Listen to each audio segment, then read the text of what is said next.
मैं जब जब संस्कारों की बात करता हूं तो एक निवेदन जरूर करता हूं आप लोगों से कि देखो, बच्चों को इतने संस्कार तो देना कि वह अपने माता पिता को प्रणाम करें। आजकल के बच्चे अपने माँ बाप को प्रणाम करना भी नहीं जानते, घुटनों के पांव छूते हैं। वो भी बताओ, अपने पिता के पांव, अपनी माँ के चरण किस हाथ से छूने चाहिए? दाहिने हाथ से या बाएं हाथ से, लेफ्ट या राइट? किससे? Left, right? राइट से, यस, राइट से। लेकिन आजकल कुछ लोगों को देखना लेफ्ट से हाथ ऐसे, उन्हें इतने बड़े हो गए घोड़ा, 25, 30, 35, 40 साल के हो गए, लेकिन अक्कल पांव छूने की नहीं। और गलती बच्चों से ज्यादा उनके माता पिता की है। माता पिता किसे कहते हैं बताओ? जो बच्चे पैदा करें, तो बच्चे पैदा तो सुअर भी करते एक बार में 12-12। यदि बच्चा पैदा करना महानता है तो सुअर तुमसे महान है। बच्चे पैदा करना बड़ी बात नहीं है, चिड़िया भी पैदा कर लेती है, कुत्ते भी पैदा करते हैं, एक बार में ढेर पिल्ले पैदा होते हैं। बच्चे पैदा करना बड़ी बात नहीं है मेरी माँ। बच्चों को संस्कारी बना देना, जिन माँ बाप के द्वारा बेटों को संस्कार दिया गया वो माता पिता ही माता पिता हैं। जो बच्चों को जन्म देते हैं और संस्कार नहीं देते, वह माता पिता नहीं, दुश्मन है। तुम्हारा बेटा शराब पीता है, तुम्हारा बेटा पराई नारी को गलत निगाहों से देखता, छेड़ता, उसके साथ बलात्कार करता है, तो तुम कौन हो? माँ हो? तुम बाप हो? धिक्कार है तुम जैसे माता और पिता पर जो तुम्हारी औलाद उल्टे काम कर रही है। अरे माता पिता कौन? माता शत्रु पिता वैरी, ये न बालो न पाठिता, न शोभते सभा मध्य, हंस मध्य बको यथा। वह माता पिता दुश्मन है जो बच्चों को संस्कार नहीं देते। पैसा देना बड़ी बात नहीं है साहब, पैसा तो बाप का बेटे को मिलना ही है। बाप चाहे ना चाहे बेटे को मिलेगा। बेटा को पैसा दे दूं ये बड़ी बात नहीं है, बेटे को संस्कारवान बना देना, शिष्टाचार सिखा देना, संस्कार देना, ये बड़ी बात होती है। इसलिए अपनी औलादों को पैसे बाद में देना, पहले संस्कार दे दो। माँ बाप को साष्टांग प्रणाम करना सीखो। माँ बाप को लेट कर प्रणाम करना चाहिए, लेट कर, दोनों हाथ आगे चरणों में रख कर और लेट जाना चाहिए माता पिता के आगे। वह साष्टांग दंडवत होता माँ बाप को। और यदि ऐसे तो माँ बाप के चरणों में माथा रख के प्रणाम करना चाहिए, है ना। और एक घुटने छीने की घुटना स्पर्श करने की परंपरा ये हमारी संस्कृति नहीं है। ऐसी इतनी तुच्छ संस्कृति हमारी नहीं है, सर्वाधिक श्रेष्ठ संस्कृति है हमारी। प्रणाम करना सीखो। बड़ों के साथ कैसी बात करनी चाहिए, थोड़ा बोलने का ढंग सीख लो। बड़ों के साथ कैसा आपका व्यवहार हो सीख लो। ना सीखे तो क्या सीखा फिर आपने? इसलिए माँ बाप वो नहीं है जो सिर्फ बच्चे पैदा करने में लगे हैं। माँ बाप वह हैं जो बच्चों को संस्कार। आज मैं आपसे सवाल करता हूं कि आपके बेटे संस्कारी हैं या नहीं? यदि हैं तब तो अपने आप को माँ कहना, वरना तो माँ कहलाने के लायक नहीं हो। नालायक बेटे की माँ हो। और नालायकों को पैदा करने से अच्छा ना की होती। अरे जननी जने तो भक्त जने, या दाता या सूर, या से तो बंध्या भली, काहे गवावे नूर। बेटा हो तो लायक हो, महाराणा प्रताप हो, शिवाजी हो, वरना ना हो। ध्रुव हो, प्रहलाद हो, वरना ना हो। नालायक बेटे की मां बनने से अच्छा है लायक बेटे की मां बनो। तुम्हारा मां बनना कब सफल होगा? जब तुम्हारा बेटा नालायक होगा तब, या लायक होगा तब। जोर से तो लायक बनाना। और मेरा बेटा सुनता नहीं है, ये मम्मी का जो डायलॉग है ना, ये पुराना हो गया है, कुछ नया लाओ। सुनता नहीं है, कैसी माँ हो तुम? तुम्हारा बेटा नहीं सुनता, इसमें बेटा की गलती नहीं है, तो माँ बाप की परवरिश में कमी रह गई, वरना क्या मजाल के बेटा माँ बाप की ना सुने। कैसे नहीं सुनेगा? ये सवाल गलत है, नहीं सुनता। अरे मंदारी बंदर को वश में कर लेता है, बोलो हाँ या ना? मंदारी बंदर को वश में कर लेता है। आपने कभी बाजार में देखा होगा, एक छोटी सी चिड़िया होती है, वहां पर एक आदमी ढेर सारे पत्ते रखे रहता है, और वो चिड़िया जो पत्ता आप छूते हैं, चिड़िया उसी पत्ते को निकालती है चोंच से पकड़ के, हाँ या ना? अरे भाई, एक चिड़िया को वश में कर लिया, करने वाले ने मंदारी बंदर को वश में कर लिया, सर्कस वाले ने शेर हाथी को वश में कर लिया। तुम कैसे माँ बाप हो अपनी औलादों को वश में ना कर पाए? असफल माँ बाप हो यदि आप ये गाना गाते हैं, हमारे बच्चे सुनते नहीं हैं। बेटियों की और बेटों की परवरिश सही हो और संस्कार बचपन से दिए जाएं, तो ऐसा सवाल नहीं होगा कि सुनते नहीं। कैसे नहीं सुनेंगे? आपने कभी बच्चों को संस्कार जिम्मेदारी से दिया ही नहीं। आपने कभी संस्कारों की जरूरत समझी ही नहीं। जब बिगड़ जाएंगे ना, तब खून के आंसू रोना पड़ेगा। यदि मेरी बात नहीं मानोगे तो मैं तो कहकर चला जाऊंगा, पर आपको याद रखना है जो मैंने कहा है, क्योंकि ये ज्ञान सब पर सदा लागू रहेगा। बेटियों को संस्कार दो, चरित्र का संस्कार दो। आजकल की बेटियां पढ़ने लिखने के नाम पर किसी लड़के से मोहब्बत कर लेती हैं, किसी लड़के से जाकर प्यार कर लेती हैं, और बाद में उस प्यार के नाम पर उस लड़की के 35 टुकड़े हो जाते हैं। उस प्यार के नाम पर कितने टुकड़े हो जाते हैं? 35। ये तुम्हारे प्यार का परिणाम है। संस्कार ना देने से ऐसे टुकड़े होते रहेंगे। संस्कार दोगे तो पढ़ना लिखना जरूरी है। शादी के पहले किसी लड़के से प्यार करना जरूरी नहीं है। तुम्हें माँ बाप ने कॉलेज पढ़ने भेजा है, दिल लगी करने नहीं भेजा, दिल लगाने नहीं भेजा। पढ़ लो बेटा, नाम कमा लो, इज्जत कमा लो, पैसा कमा लो, सम्मान कमा लो, शादी विवाह तो हो ही जाएगी। कहां भागा जा रहा है? समझाओ अपनी बेटियों को। चरित्र बिगड़ गया तो धन पाकर करोगे क्या? बताओ, धन ज्यादा कीमती है या चरित्र? आपका कैरेक्टर ज्यादा मूल्यवान है या पैसा? जोर से, जोर से। आजकल की लड़कियां, कुछ लड़कियां पढ़ने लिखने के नाम पर जाकर किसी लड़के और किसी के साथ वह रिलेशनशिप में रहने लग जाती हैं। माँ बाप को लग रहा है पढ़ रही है, ये पढ़ाई है? माँ बाप की जिम्मेदारी यह है कि आजकल बेटियों को आप पढ़ने लिखने के नाम पर बड़े बड़े शहर भेजते हैं। भेजो साहब, पर थोड़ा ये याद रखो कि उस बेटी के साथ कोई तो हो, या माँ हो या भाई हो, कोई तो हो उसके सपोर्ट में, कल उसके साथ कुछ दुर्घटना ना घटे। जिम्मेदार कौन होगा?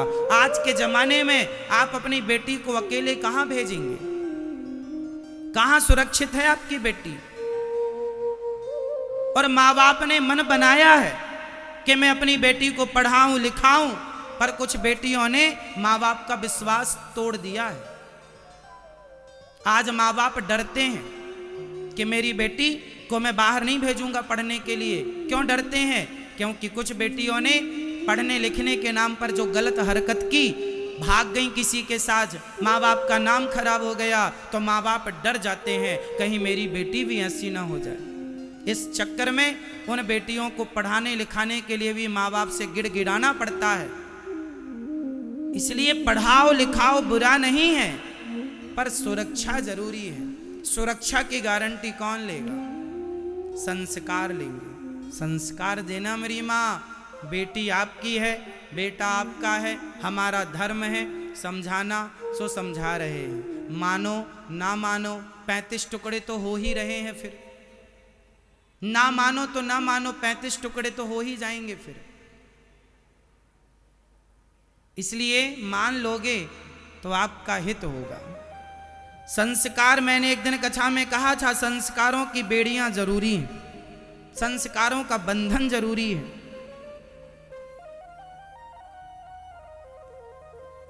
तो आप लोग अपने बेटों को और अपनी बेटियों को क्या देंगे मेरी माँ? चलो अब एक दूसरी बात करता हूं। आप में से कितने लोगों को नौकरी चाहिए? जिसको नौकरी चाहिए हाथ उठा लो। आप में से कितने माँ बाप ऐसे हैं जो चाहते हैं मेरा बेटा पढ़ लिख कर अच्छी नौकरी करे? हाथ उठाओ। ऐसे कितने माँ बाप हैं जो चाहते हैं मेरा बेटा पढ़ लिख कर नौकरी करे? हाथ उठा लो।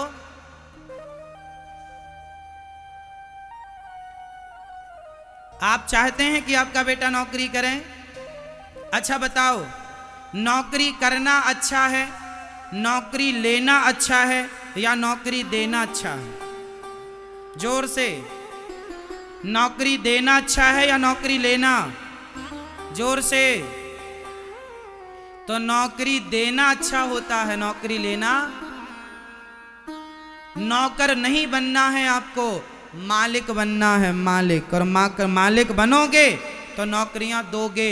आप लोगों ने ये पहले से दिमाग सेट कर रखा है हमें नौकर बनना है, इसलिए आप नौकर ही रहते हैं। मालिक बनने का कभी सोचते नहीं, इसलिए मालिक बनते नहीं। अरे सोच तो रखो, हमें नौकरी लेनी नहीं है, हमें नौकरी, जोर से, नौकरी लेना या देना?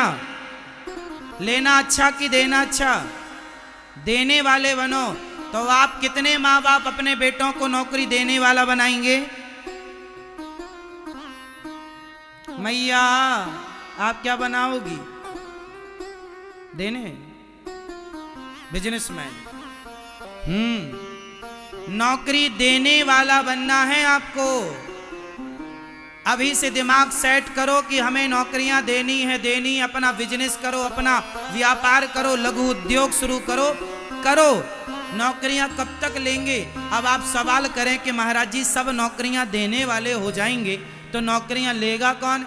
अरे पहले आप देने वाले बनो तो सही। लेने वालों की कमी थोड़ी है। जब हमारे देश का प्रत्येक नागरिक नौकरी देने वाला बन जाएगा तो अमेरिका, जापान, लंदन के लोग आएंगे नौकरियां लेने के लिए।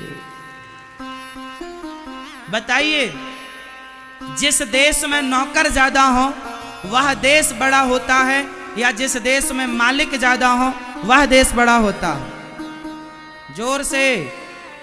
तो मालिक बनाना है बच्चों को, ना कि नौकर। मालिक बनाओ, खुद का कुछ करो। कब तक दूसरों के टुकड़ों पर पलोगे? और एक बात बेटों के लिए, पिता की संपत्ति पर हमें मौज नहीं करनी चाहिए।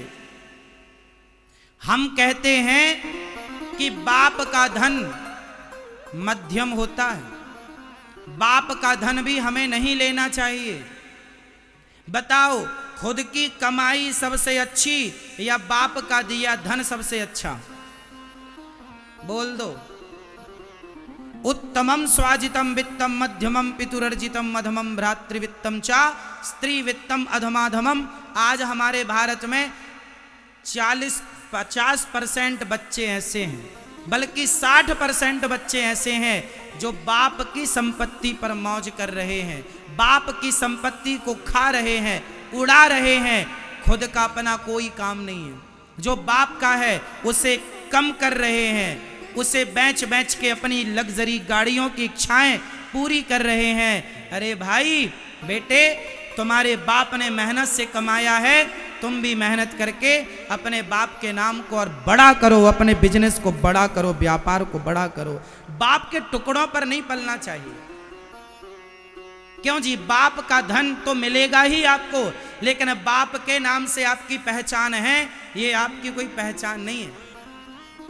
आपका एक अपना नाम होना चाहिए। मैं फलाने का बेटा हूं ना, मैं फलाना हूं, वो मेरे पिताजी हैं। मेरे नाम से मेरे पिताजी को जाना जाए, मेरे पिताजी के नाम से मुझे ना जाना जाए।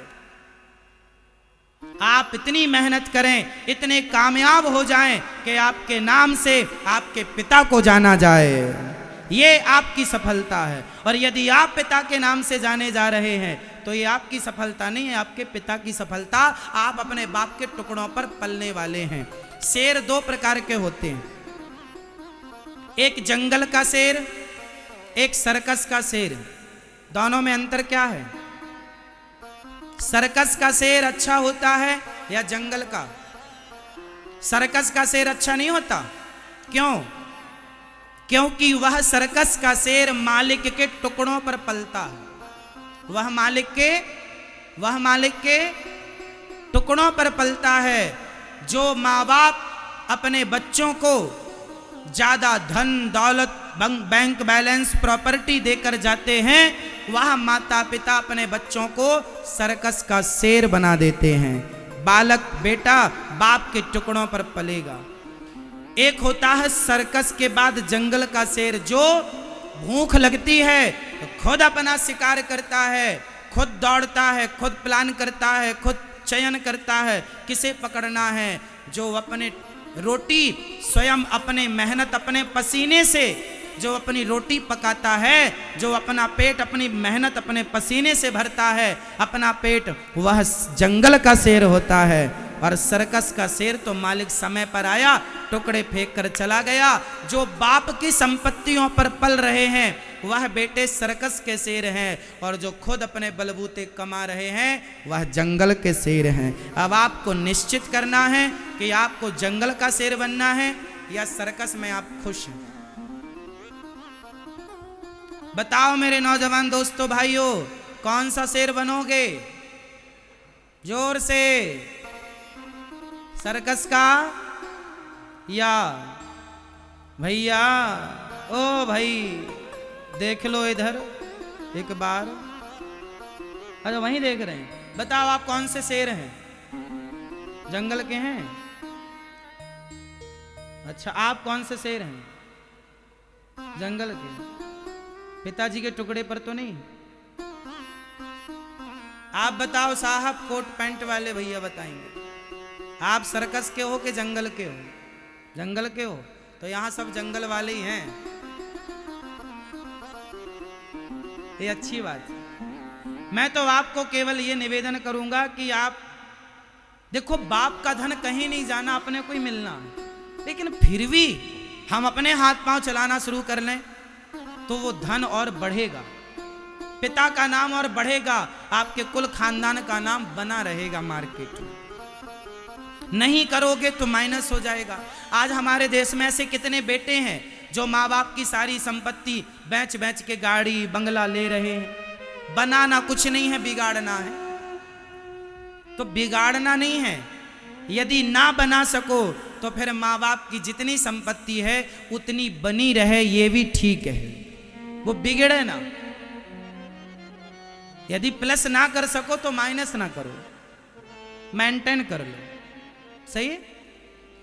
तो आपको नौकरी देने वाला बनना है, नौकरी लेने। हमें तो 1 लाख की नौकरी मिले तो भी नहीं करनी चाहिए। हम 2 लाख रुपए की, हम 1 लाख रुपए की नौकरी क्यों करें? महीने में हम लाख क्यों कमाएं? भगवान ने हमें 10 लाख 50 लाख रुपए महीने कमाने की क्षमता दे रखी है, वो कमा लें। यदि आपके अंदर क्षमता है तो आप करोड़ भी कमा सकते हैं साहब। और यदि गुण नहीं है तो आप 5 रुपए भी नहीं कमा सकते।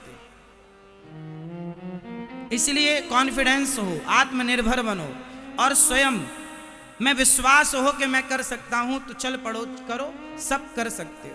करने वाले के लिए बाजार में बहुत काम है, और ना करने वाले के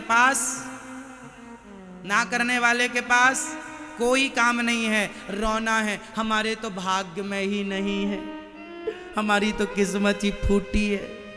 ये किस्मत का रोना, ये भाग्य का रोना कौन लोग रोते हैं? अकर्मण्य लोग, मूर्ख लोग। समझदार कभी भाग्य का रोना नहीं रोता।